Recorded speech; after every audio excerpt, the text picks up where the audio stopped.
Hello. This week something totally unique and never seen before happened in world oil markets. There was the occasion of negative oil prices on Monday and Tuesday in the West Texas Intermediate crude market, and this was totally surprising and totally jarring. And a lot of people are left scratching their heads, trying to figure out what happened, and also what this might tell us about the future of the economy during this coronavirus pandemic. So today I'm going to be explaining, using microeconomic concepts, how we got to this negative price in the West Texas Intermediate crude oil market. Now, basically on Monday, the graph for the oil markets on financial channels like CNBC and Bloomberg looked something like this by the later part of the afternoon. A huge drop off in price. At 2 p.m. it was down about $30. It would actually bottom out at negative $37 for a barrel of West Texas Intermediate crude for June delivery. Now, keep in mind that we're talking about the end of April right now, and this is for delivery in June. I'll come back and talk about that in a few minutes. That's a really interesting and important part of the story.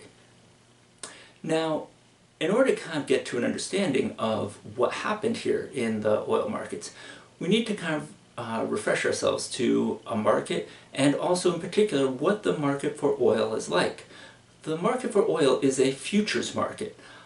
Basically, buyers and sellers are out there making agreements for a future delivery of oil. In the case of what happened this week, it's April, and they were setting the agreements, the price for oil that was going to be delivered next month in May. Now, in this market, normally you have the sellers, who are the oil producers, the people who are getting oil out of the ground, and you also have the demand side of the market. These are the oil refiners, right? They're the ones who take the crude oil and turn it into petroleum products, jet fuel, gasoline, and other sorts of products that can be derived from petroleum. And like any kind of market, there's a supply, there's a demand curve, and that leads us to the equilibrium price and equilibrium quantity. And this market has worked very well, always with positive prices up until this week. So what's happened to create this situation? Well, the story for what happened this week goes back a couple months. For a couple months, Russia and Saudi Arabia have been increasing global oil supplies to push down the price of oil. Their goal has been to basically force American shale oil producers out of business. Shale oil production, which has been very successful in the United States, needs a high price in order to be economically viable. As the oil price goes down, it becomes no longer economically viable, and an awful lot of shale oil producers will be forced out of business. And this is what Saudi Arabia and Russia want, right? They're petroleum countries. They need to sell oil to keep their countries going. So for them, if they can knock American shale producers out, in the long run the price will be higher, and that will be to their benefit. So we had the price already going down because of that. Then in addition, we had the COVID-19 coronavirus pandemic. This has been a huge demand shock across the global economy because people aren't flying or driving or going much of anywhere these days that involves much energy use. And this collapse in demand has further pushed down energy prices. And global oil prices have gone down even farther. And one of the important pieces to keep in mind here is no one quite knows when this pandemic is going to let up. And even when businesses start to reopen and people start to move back to life as normal, it's not clear how quickly energy demand will pick back up. So there's a really unclear future, and that's another part of the story since we're talking about future markets. Now, in this market, there are the producers, the normal sellers, and there's the refiners, the buyers. But there's a third group that also operates in this market. They're the investors. Basically, they do not actually handle any oil. They neither produce nor use oil. They are what we might consider transactional agents, right? They make money from price differences. Basically, they act as both buyers and sellers of contracts in the market.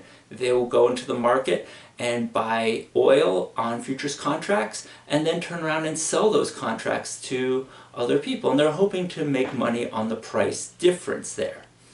And so they never want to actually come in contact with any oil. That's not their goal. They're basically seeing their opportunity to make money based on price discrepancies that might happen in this futures market as time goes on. Keep in mind the futures market is operating quite a bit for weeks, months before we actually get up to the date of contracts being due. The date for contracts was this past Tuesday. That's when contracts had to be due. And so investors have been out there basically speculating on oil. They've been doing this for a very long time.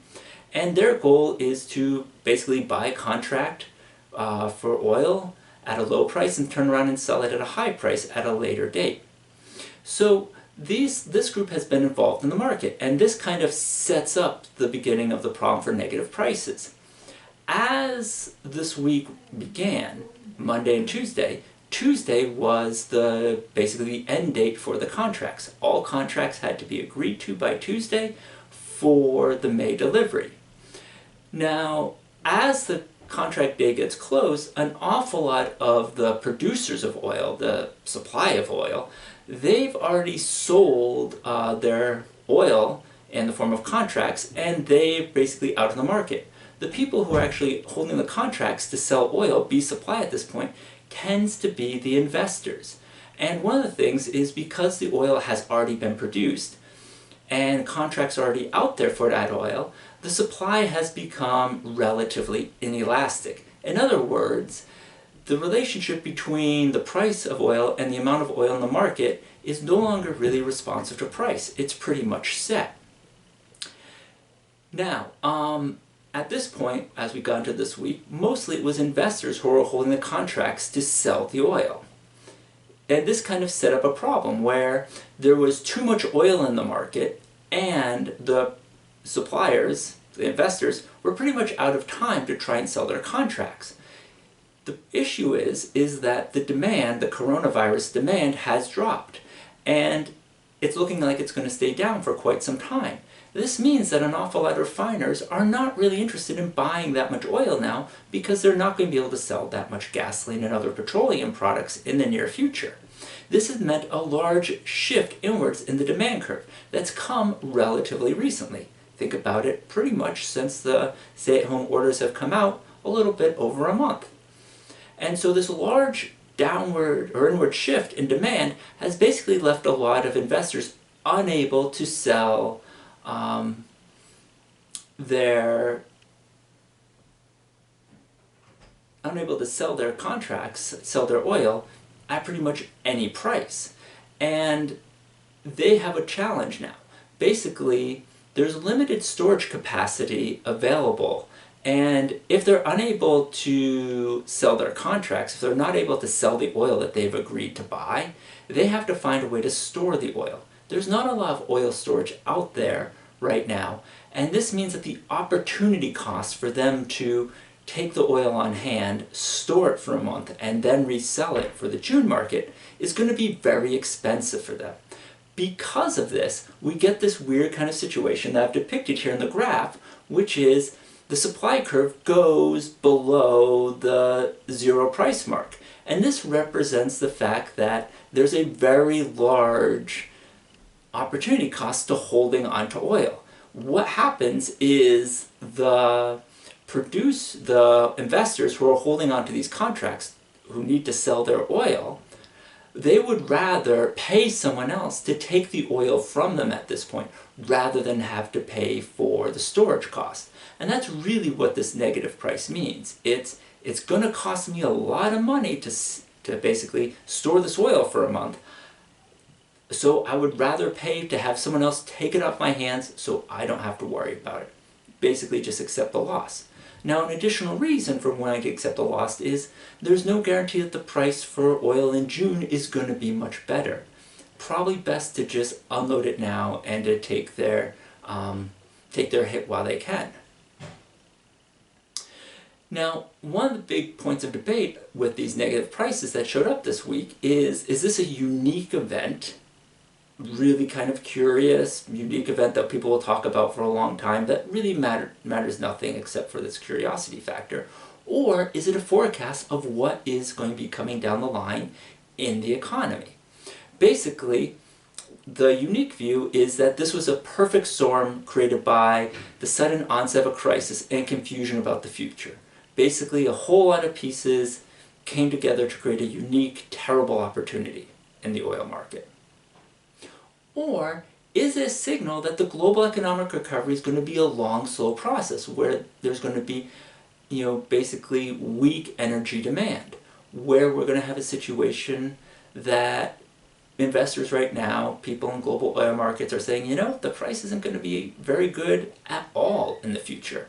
And we might be stuck with a huge amount of overproduction for the next couple of months, and this could be a sign of real economic problems that we're going to be facing. No one really knows at this point, and one of the things that people are going to be paying attention to now is what's going to be happening for the oil prices for June delivery.